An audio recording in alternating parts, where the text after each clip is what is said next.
Yes, but that I can say all the things that he can say because unoziva kana wakararaka hakuna munhu anodhonzera jira kune mumwe munhu unodhonzera kwauri handiti.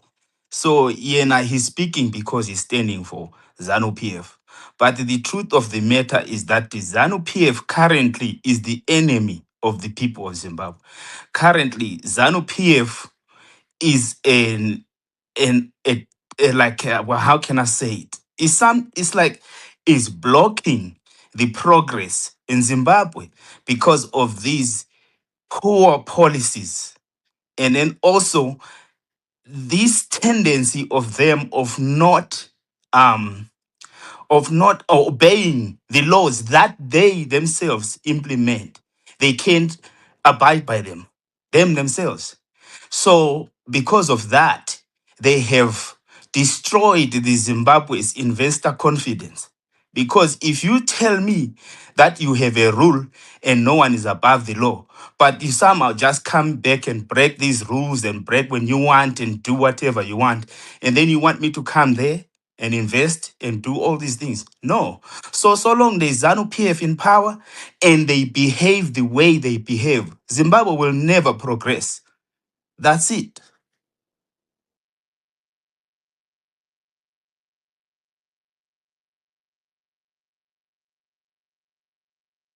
Yeah, yeah, Foka, for my bra. I think the question is no longer about Zanu now. The question comes back to us, what are we doing? Because when Argentina tried to play the soccer that Spain was playing, Spain proved to be the leaders and the superior. So Argentina was put in a trap. They couldn't play the long game. They couldn't do anything except to concede to defeat. What we need to do is now to have our own formation, have our own key players, best players, position them, and then order the game to be played. I tell you, ZANU want to know our game, ZANU want to know our players, but the shock is they will realize that all spectators are finding the game in the opposition. That is what we should be doing.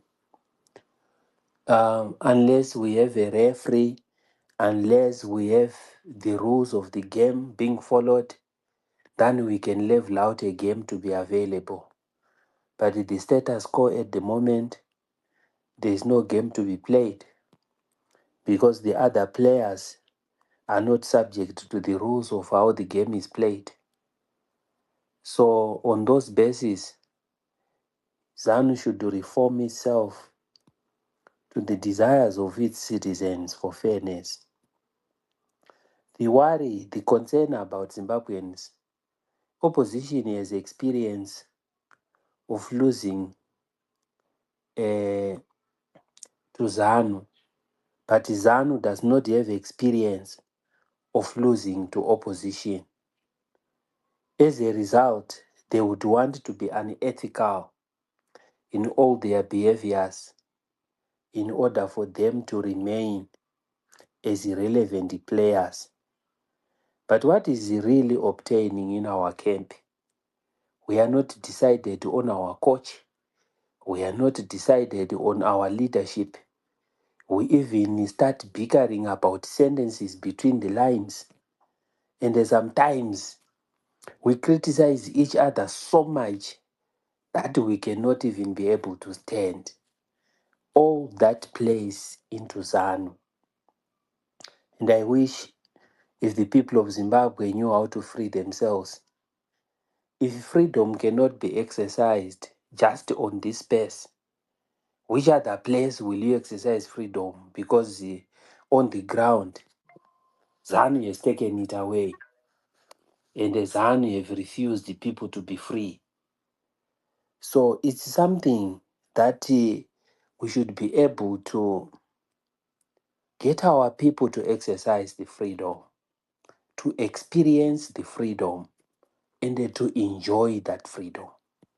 Because the frame in which we approach freedom mirrors exactly how we will be able to govern once we become the leading government. And we should do so within rules. We shouldn't exercise our freedom to the detriment of the other, or eventually fail to observe what our interests are. And then we are continually getting divided. Every day there has to be something to divide us. Why, I ask, why? Why is it that even petty matters, we magnify them so much that they should be a point of disagreement, a point of not going forward?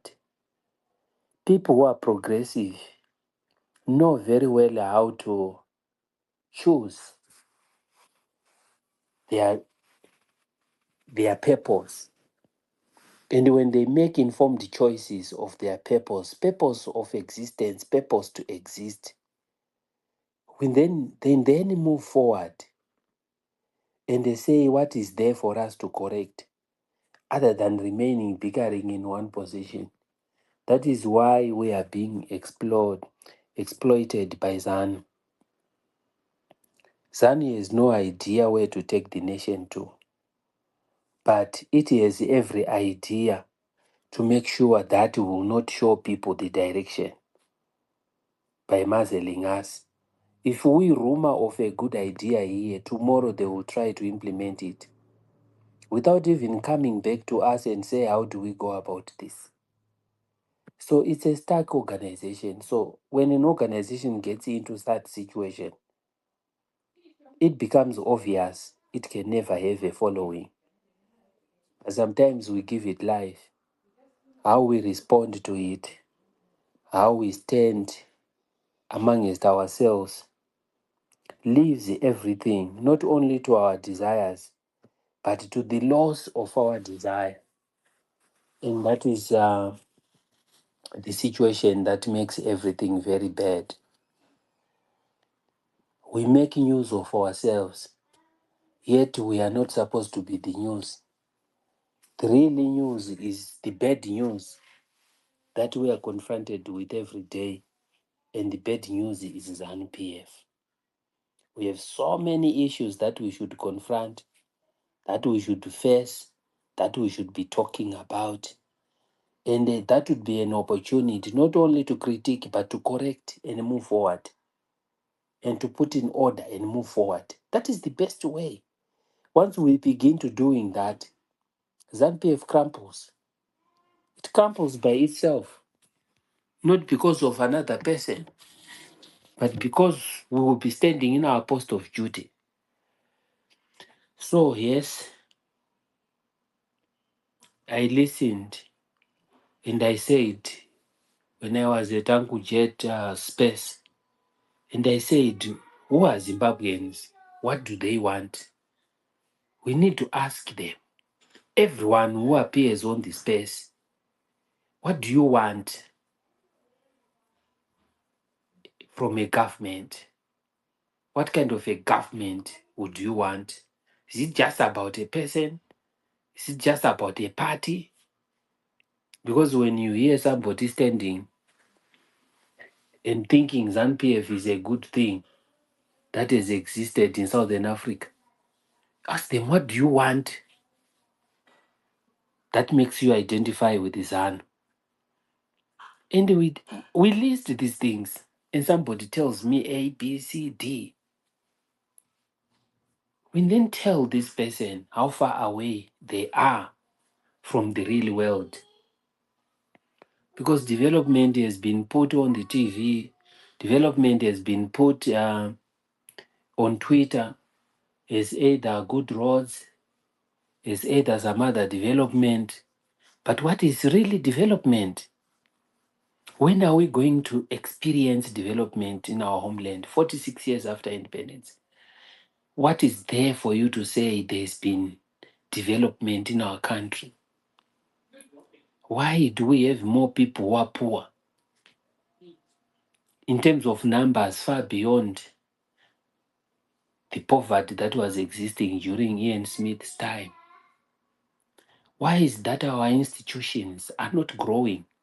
46 years of efforts to strengthen our institutions. Why are they not growing? Ask those questions. Why are our children not inventing in universities where they are? What is the problem? Why don't we have functioning industries? Why don't we have a working currency? Where are our minerals going? Who is enriching himself or herself with our minerals?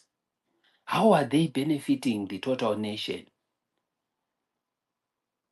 Why are we even talking of the opposition politics as though they have done any wrong?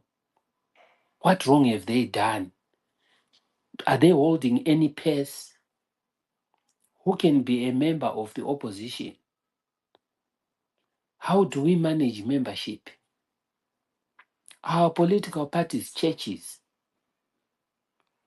who is made up of the membership of a political party? How righteous do we measure them to be?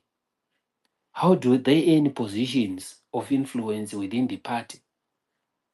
What barometer do we use to justify membership?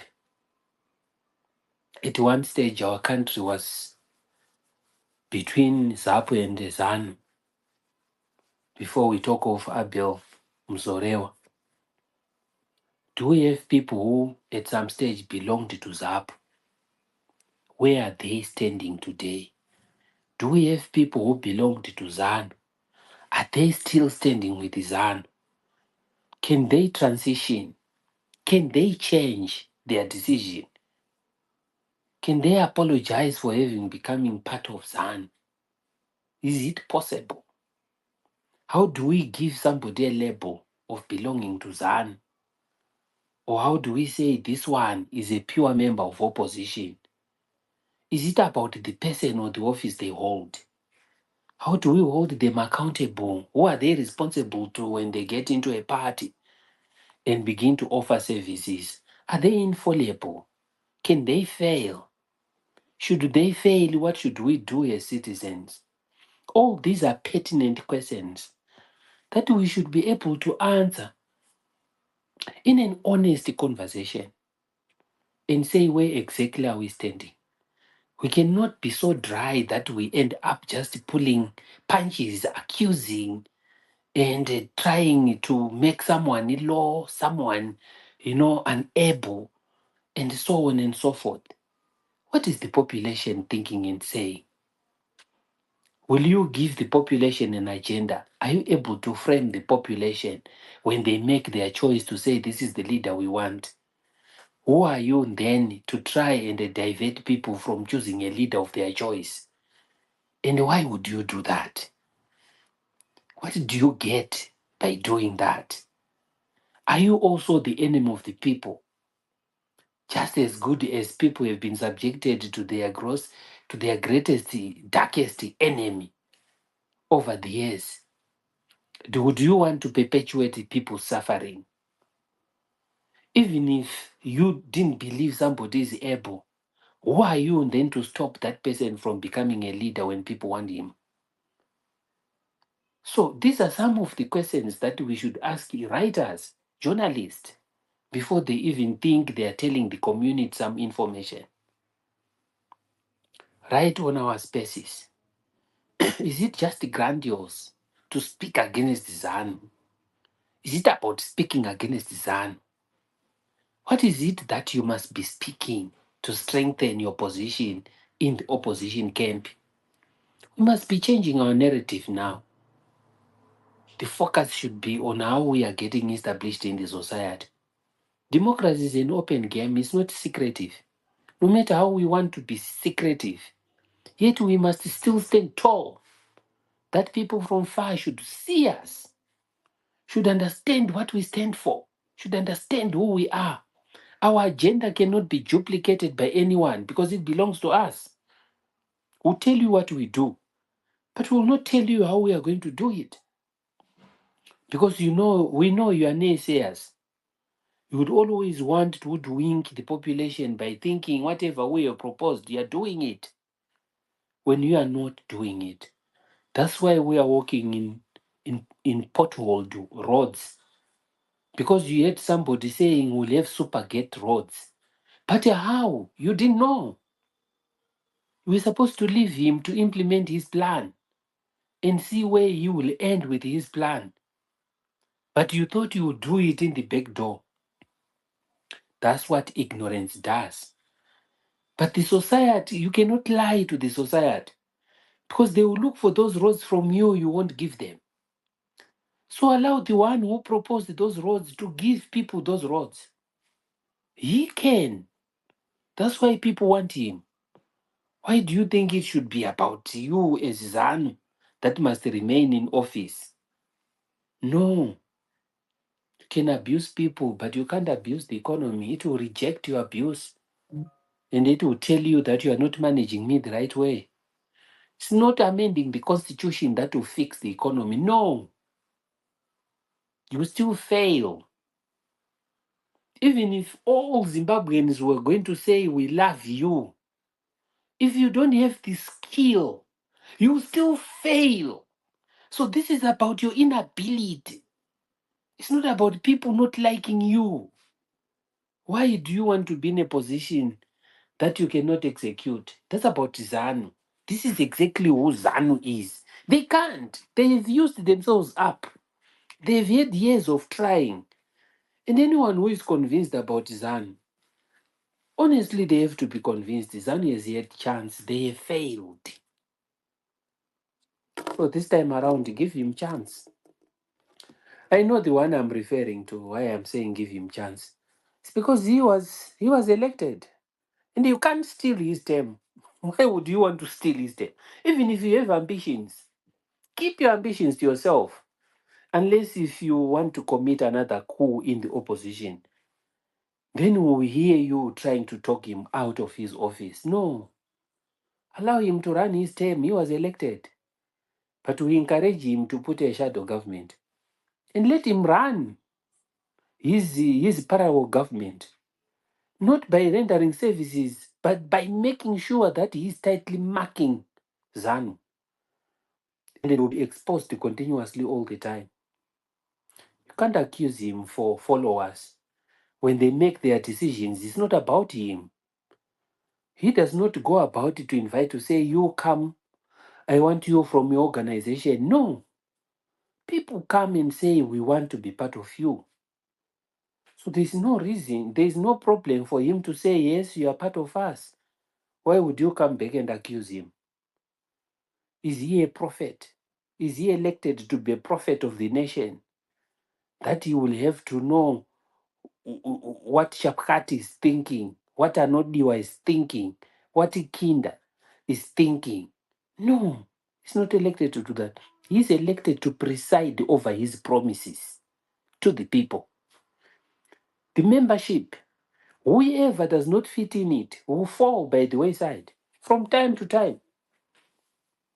Even if they all fall and he remains standing, he's standing for the purpose to which he was called to lead.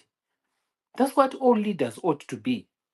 Even if everybody else falls away, yes, that's who they are. You can't compel them to be loyal if they are not. They haven't been given hearts to be something else. Guys, I'm just holding space. I don't want silence, which is dead. Let's be speaking together, guys. I was just sharing while I'm waiting for you guys to come and make contributions. But you must understand, I haven't even given my sharing. I will. But for now, I was just touching this and that and putting it in here and allow you people to digress and make a thinking out of it. But obviously, some of the things that we talk about, yes, the leader took sabbatical leave. People remained talking about him. He came back, they are still talking about him. some in good light and some in bad light. I don't know why Zimbabweans will behave like that. Let's be building, not destroying. Let's rally behind the leader that stands with the plight of the opposition. That's what we must do, and that's our duty. And then the leader will promote the next generation by making sure that the opposition voice is amplified. It's not going to be the opposition forever, but it's strategically positioned to know when Zanu is crumbling. And it cannot create another lie anymore. That's why they are desperate to change the constitution, close the space for people to elect a leader. And they will continue to do a lot of these things in the hope and belief that eventually there will be no Zimbabweans to follow an opposition leader. Yet we will still stand, yet we will follow the leadership. Thank you. God bless you. Yeah, I'll just uh, support you, my brother, in terms of, especially about what you said, that right now we need to move on from talking about, for the most part, the past and ZANU PF, because we already know what they stand for, what they do, and everything that represents them. We already know. So we're dealing with a problem that we already know. We've had this problem for a long time. You know, the good thing in all this, in all these tricks that they've been doing, we have been learning a lot about them, starting from a coupe, right? And then when that coupe thing happened, then coupe and Monzora, something happened there, but the driver of that bus was still ZANU PF. And then we moved on to CCC. They used Chabangu and did the same thing. The thing that we need to do to prevent such things from happening ever again is that we, as the people who follow a leader, must build a strong foundation so that, because you see, when you build a strong foundation, when you put a roof on top of it, the house will never collapse because the foundation is what supports the whole structure. So we as a people, we need to put our heads together and have a vision, one goal. Then when we have that leader, it makes that leader strong. And if we have a strong foundation, of course, that foundation will never be susceptible to bad weather, earthquakes, and all that stuff. And all that stuff is infiltration. We can block all that stuff by having a clear mindset and one goal. And also, this needs discipline, also, and determination. Don't worry about these people because there are some people that are in politics for benefits. These are not politicians. These are not revolutionists. They are just people who can go either here or there or there, so long as they can get something to benefit. We don't have to worry about those people. You leave them where they are. Once you identify them, see who they are, just kick them off. But the main focus is to hold the foundation for the leader strong. This is the only way we're going to win. Now, we need to put our heads together, mobilize, strategize, and then implement. Then, when the leader comes, he has a solid foundation to stand on. That's where the problem is. Currently, everybody wants to pull this side, pull this side, pull this side. We are never going to win like that. And also, we need to learn to avoid like petty matters, like you said. People just keep bringing this, bringing this, bringing this. We need to focus on one thing: the democracy of Zimbabwe, the freedom of Zimbabwe. A Zimbabwe where every man and woman will be equal under the eyes of the Lord. A Zimbabwe where your daughters and sons will go to university with the vision that they will work in and live in their country just like everybody. Because right now, every child that's going to school in Zimbabwe, they thinking that they're gonna go to Australia, they thinking that they're gonna go to China. No, we need to build a prosperous Zimbabwe, a Zimbabwe that we as people are going to live in and everybody is going to enjoy it. But in order to get that, we need unity, discipline, and strong foundation. I yield back.